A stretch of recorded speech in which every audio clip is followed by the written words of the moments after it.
Hey, this is Dave DeCamp from antiwar.com. This is anti-war news for Wednesday, July 16th, 2025.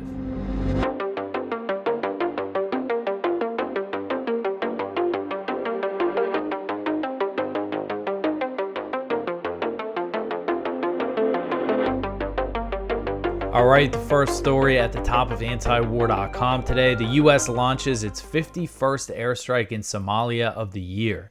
So I wanted to make this Somalia story the top story just to try to get more attention on this U.S. war that gets virtually zero media coverage in the U.S.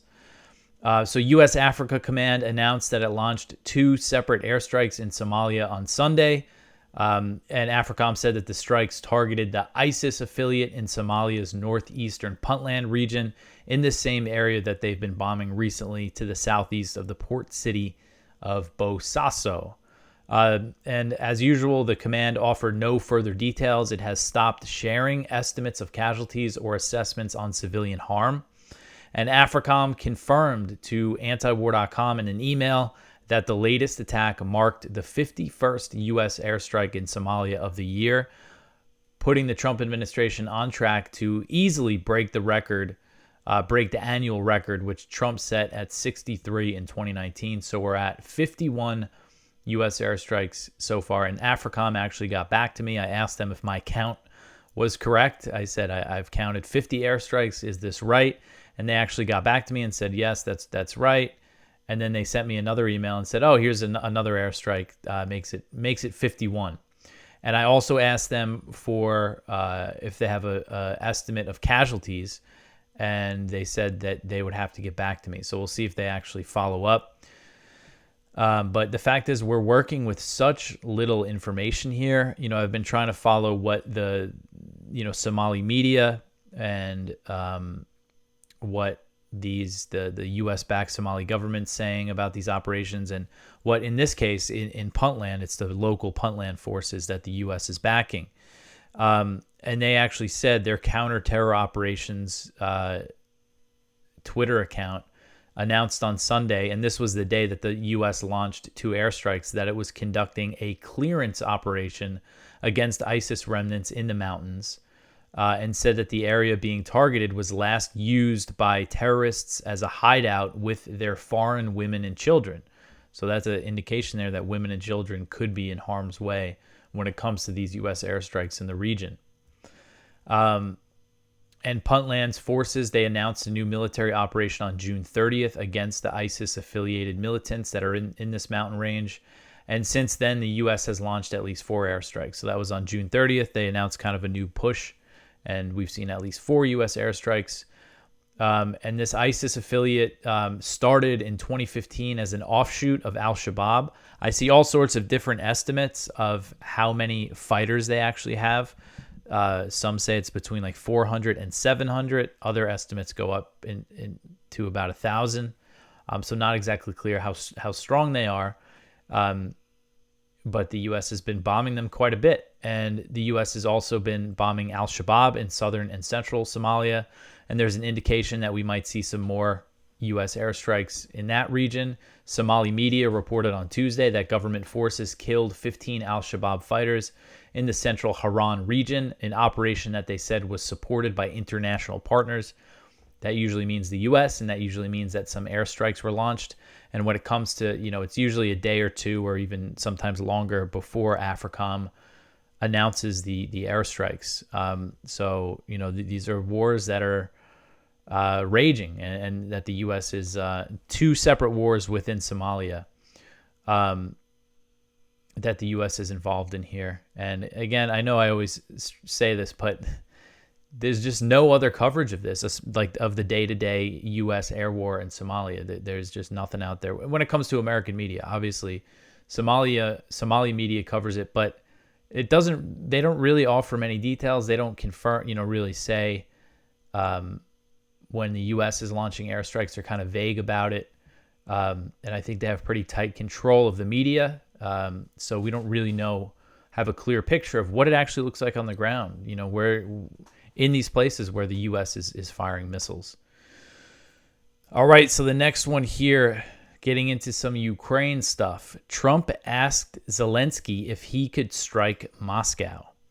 So President Trump has encouraged Ukraine to step up strikes deep inside Russia and even asked Ukrainian President Volodymyr Zelensky if his forces were capable of striking Moscow if the U.S. provided longer-range weapons. And this was reported by the Financial Times on Tuesday.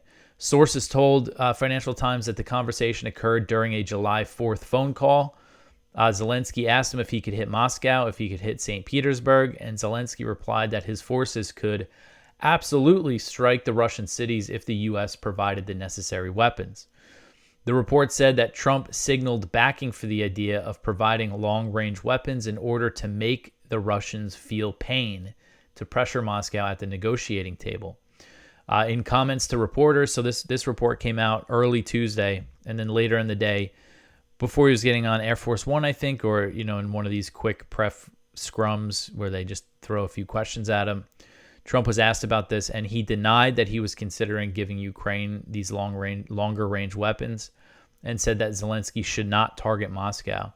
But the White House actually confirmed that this conversation took place, but insisted that Trump was not encouraging Ukrainian attacks inside Russia. A White House official told the BBC that Trump was, quote, merely asking a question, not encouraging further killing. He's working tirelessly to stop the killing and an end to the war. So we have Trump saying Zelensky shouldn't hit Moscow, but also the White House confirming that he did ask that question. And I mean, why else would he ask that question? And the Financial Times report said that U.S. officials have also provided Zelensky with a list of potential long-range weapons that the U.S. could supply. The Ukrainians have been asking for Tomahawk missiles, which have a range of over 1,000 miles, making them capable of hitting Moscow from Ukrainian territory. That would just be a huge escalation. I don't expect that to happen. And if the U.S. did provide Ukraine with Tomahawks, they would have to also give them this new land-based missile launcher, because Tomahawks are typically fired out of U.S.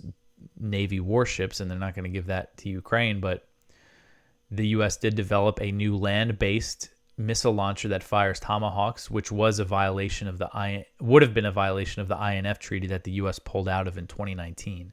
So if they give one of these missile systems, and Tomahawks are capable of carrying nuclear weapons. They've kind of been phased out of the nuclear triad, as they call it, but they could hold nukes. So it would just be an insane escalation. So I would be surprised. I don't expect that to actually happen. And last year, the Biden administration gave Ukraine the green light to use ATACMS missiles in strikes on Russian territory. The ATACMS have a range of about 190 miles, which is not far enough to hit Moscow.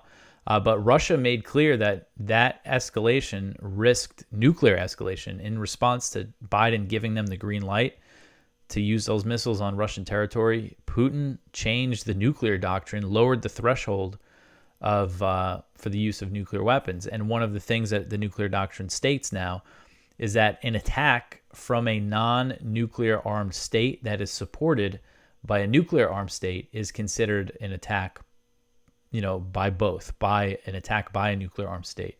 So if Ukraine starts firing Tomahawk missiles, again, I just can't imagine that actually happening. But if, let's say Ukraine starts firing Tomahawks into Moscow, we're looking down the barrel of nuclear war then.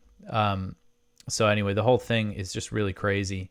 But it's good, at least Trump said that he doesn't think Zelensky should target Moscow. But I'm sure people within the Pentagon are saying, let's take this to the next level. And it seems like, Trump's attitude, we saw in that leaked conversation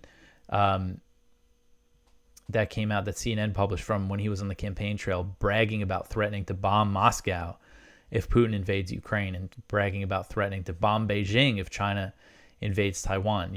Kind of what his attitude is. So I could see an escalation. I wouldn't be surprised if they send a longer range weapon, but I don't think they're going to go to the Tomahawks. All right, so the next one here, Russia rejects Trump's threat to impose tariffs in 50 days. So Russian Deputy Foreign Minister Sergei Ryabkov on Tuesday rejected President Trump's threat to impose a 100% tariff on Russia and its trading partners if the war in Ukraine does not come to an end within 50 days. Ryabkov said, quote, "Certainly, above all, we note that any attempts to put forth demands or, moreover, ultimatums are unacceptable to us," end quote.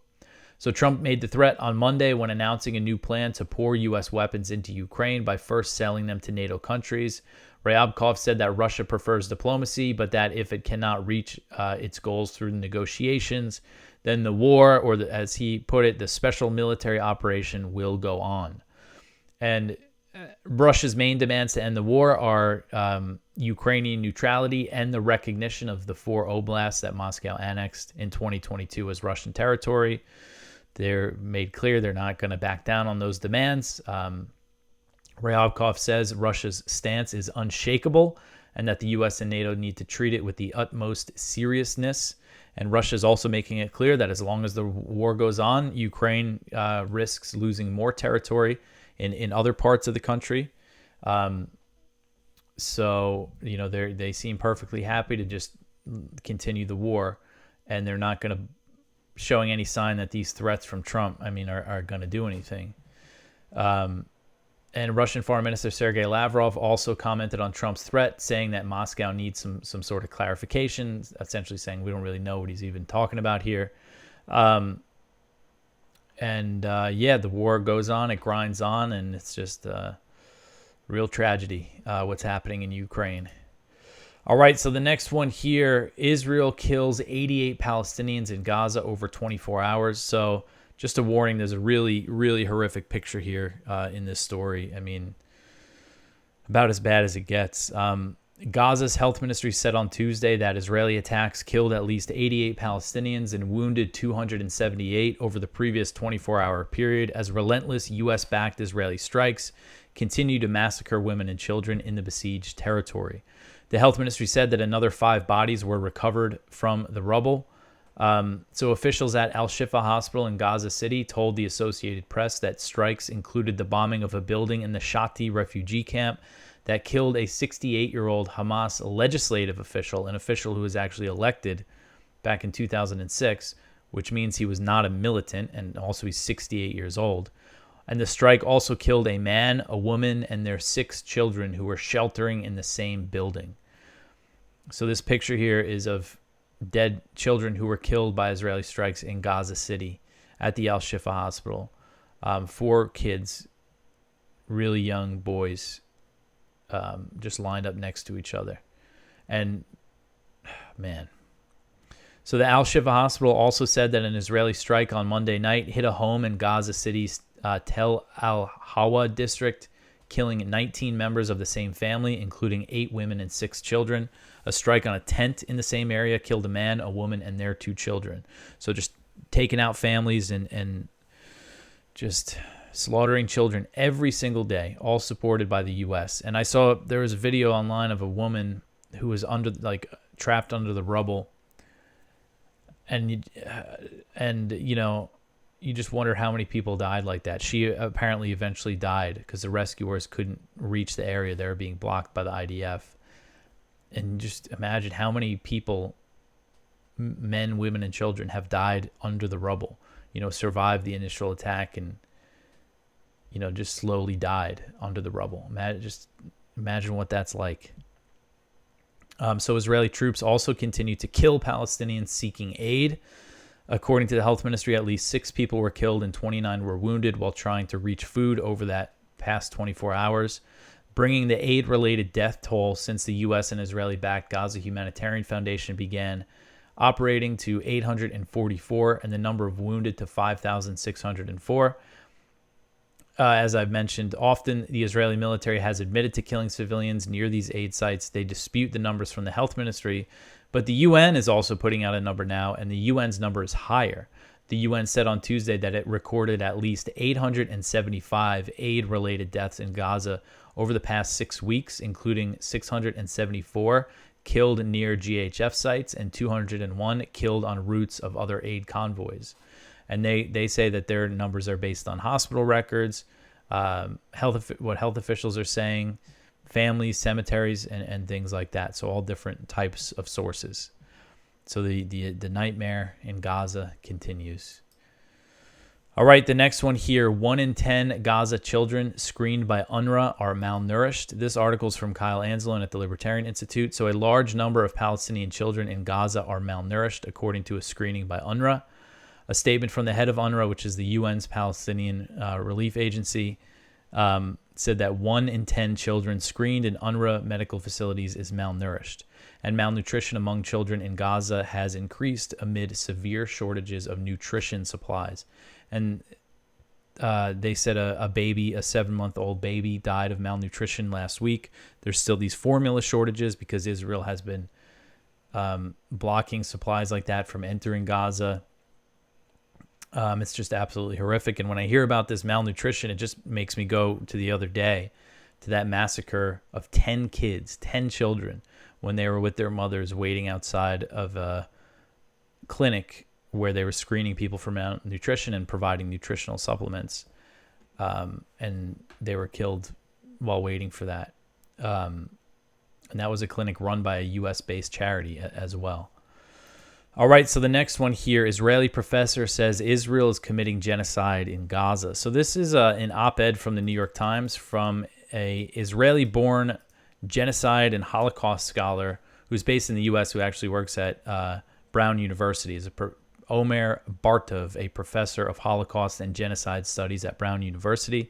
I would recommend going and giving this a read.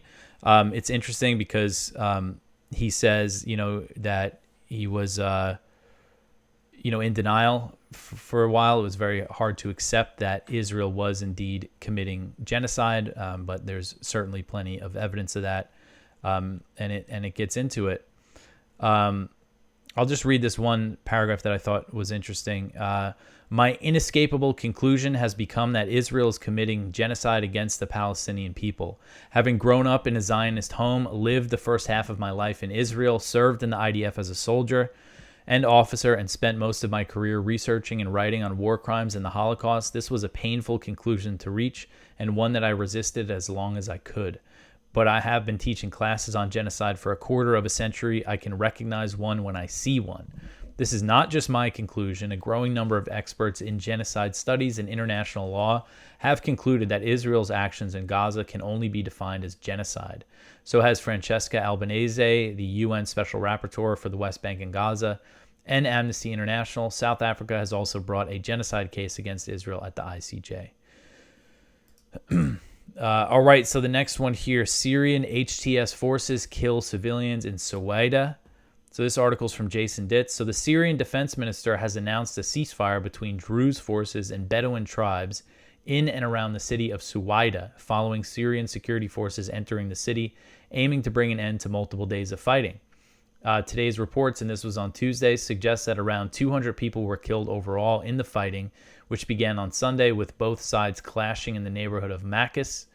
Both sides were accusing the other of engaging in kidnappings, and eventually the fighting escalated to the city as well as the surrounding area. Though the ceasefire was declared, the Syrian Observatory for Human Rights has reported that clashes have continued and says that as many as 93 Defense Ministry forces are among the dead now. And Suwayda is a Druze majority city, while Makis is a Bedouin-heavy neighborhood. The two sides have long lived side by side, though it has sometimes been tense. Syrian security forces were first sent to the area Sunday when the fighting started and have been accused of participating in fighting against the Druze and even carrying out summary executions of civilians. Locals said that troops entered the city originally nominally to restore order, but were rampaging through neighborhoods before long, looting and burning buildings and killing civilians themselves. So this is the Hayat Tahrir al-Sham security forces, HTS, the al-Qaeda offshoot that took over Syria. And it seems like similar thing, not nearly on the scale of the Alawite massacres, but they have this fighting as a pretext to go in and then execute people. And there's reports here, this is from Al Monitor, that in at least one case, people are saying that dozens of civilians have been killed. And according to the Syrian Observatory for Human Rights, government forces executed 12 civilians in a guest house in the city in just one incident among many said to have taken place in the area. So this is, again, the new Syria, and it's just a real, all these different hot spots happening. And then you see these HCS guys come in and commit these atrocities. All right, so the next one here, at least 12 killed in Israeli strikes in East Lebanon's Bekaa Valley. This is another one from Jason. So Israel has carried out a large number of airstrikes against northeastern Lebanon, targeting the Bekaa Valley and nearby areas in the Baalbek Hermel governorate. At least 12 people have been confirmed killed and 12 more wounded, according to the Lebanese health ministry. The slain includes 7 Syrians, including a family of 5. Killed in the Wadi Farah area, and I believe that they targeted a refugee camp for Syrians, and 3 Lebanese were also killed in the Wadi Farah strikes, with 2 more killed in Kimstar, another part of eastern Lebanon. And this is far north and east. If you see the little dots here on this map, these are the areas where the strikes hit. And Israel's claiming that they hit Hezbollah facilities. It's saying that they hit secret Hezbollah facilities, but the Syrians were obviously not Hezbollah. And, there's no justification here because of the location. The ceasefire deal that Israel has completely violated anyway. But that says, there can't be Hezbollah forces south of the Litani River. This is way north of that. So that, there's just no justification for this. And this is part of the, you have the U.S. making all these demands of Lebanon and Israel conducting these attacks. This is part of the pressure that the U.S. is trying to put on Lebanon, working with Israel essentially to put this pressure on them to cave to these demands that aren't really realistic. But anyway, the next one here, drone attack hits oil field run by U.S. company in Iraqi Kurdistan. So a drone attack in Iraqi Kurdistan on Tuesday suspended operations at an oil field operated by a U.S. company, marking the latest in a series of attacks in the region. HKN Energy, the U.S. firm operating the Sarsang oil field, reported explosions at 7 a.m. local time, followed by a fire, and they said that operations were suspended until the site is secured. You can see a video here. Sorry about that loud music. But this is a significant fire from this video from Kurdistan 24. It's not nothing small here. So workers at the oil field told Rudao that it was targeted by a drone, and the Kurdistan regional government denounced the attack as an act of terrorism. The U.S. Embassy in Iraq also denounced the attack. And a day earlier, 2 drones targeted a different oil field in the area, and another was intercepted at the Erbil airport, which is in Kurdistan and houses U.S. troops. The airport has come under attack several times in recent weeks, and so far there have been no casualties. But these drone attacks have been happening essentially since the end of June. And no group has taken responsibility for the spate of drone attacks. The Kurdistan government has blamed the Popular Mobilization Forces, the PMF, which is a coalition of Iraqi Shia militias that are part of the Iraqi government security forces, but Baghdad has denied the accusation. PMF-affiliated militias have been responsible for previous drone and rocket attacks on U.S. bases in Iraq and Syria, including the more than 100 attacks that took place in the wake of October 7th, which was a response to the U.S. support for Israel's genocidal war in Gaza. Those attacks were claimed by a PMF-affiliated group that calls itself the Islamic Resistance in Iraq. And those attacks culminated in the January 2024 attack on Tower 22, which is a secretive U.S. base in Jordan near the Syrian border. That killed 3 U.S. Army Reserve soldiers and wounded dozens of National Guard members. The U.S. launched major airstrikes against the PMF in response, killing 40 people and assassinated a high-level commander in Kateb Hezbollah, one of the main Iran-aligned militias in Iraq. So the point is that these attacks, as long as the U.S. is in Iraq, there's always this kind of risk of a wider war here. It could be a tripwire for a bigger war.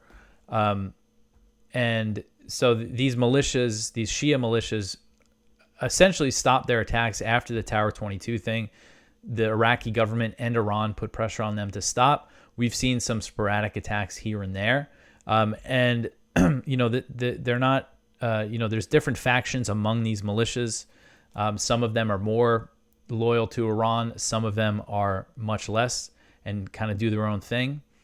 And then there's other parties within Iraq who could be responsible for these recent drone attacks that we're seeing. ISIS is a possibility. They have an interest in stoking a conflict between the U.S. and the Shiites. And so, these are possibilities here, but it's just something to keep an eye on. It's something that could always escalate. All right, so the next one here, the U.S. asks Israel to probe killing of U.S. citizens. So this article's from Al Jazeera. So the administration of the United States, President Donald Trump, has called on Israel to probe the killing of 20-year-old American citizen Sayfullah Musalet, who was beaten to death. Who was beaten to death by settlers in the occupied West Bank, calling the incident a terrorist act. And this actually came from Mike Huckabee, the U.S. ambassador to Israel.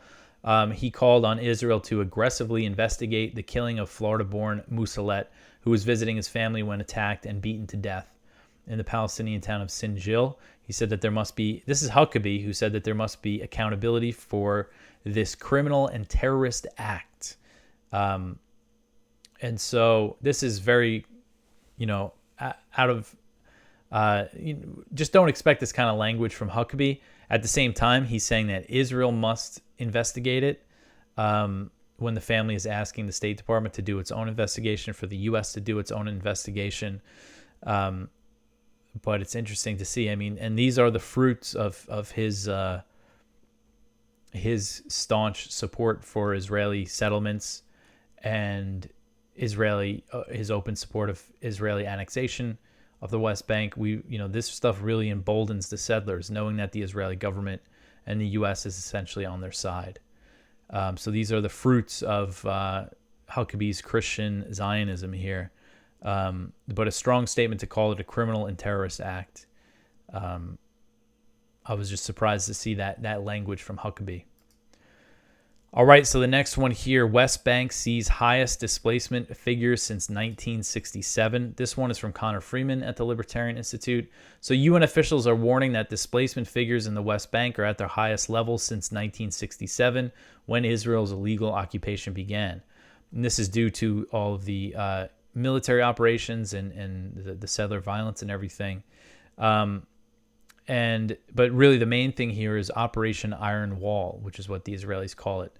The military offensive that they launched in January, right after the Gaza ceasefire, against the refugee camps in the northern West Bank in Jenin, Ner Shams, and Tulkrum. They say 40,000 people have been displaced in the West Bank, and this is more than the largest displacement since the Nakba in the West Bank. Obviously, in Gaza, we've seen much bigger displacement, but this is related to the West Bank here. And the UN is warning of ethnic cleansing, and the Israeli military is not letting people return to these refugee camps, and they're destroying all the homes and everything. So the whole situation is just really, really bad. All right, so the next one here, Netanyahu's coalition expected to survive. So this article is from Haaretz, the Israeli newspaper, and essentially, so the Haredi factions that are quitting the government, let's see. So it's still not clear. So United Torah Judaism is quitting the Netanyahu government over the lack of a draft exemption law for the Haredi ultra-Orthodox Jews.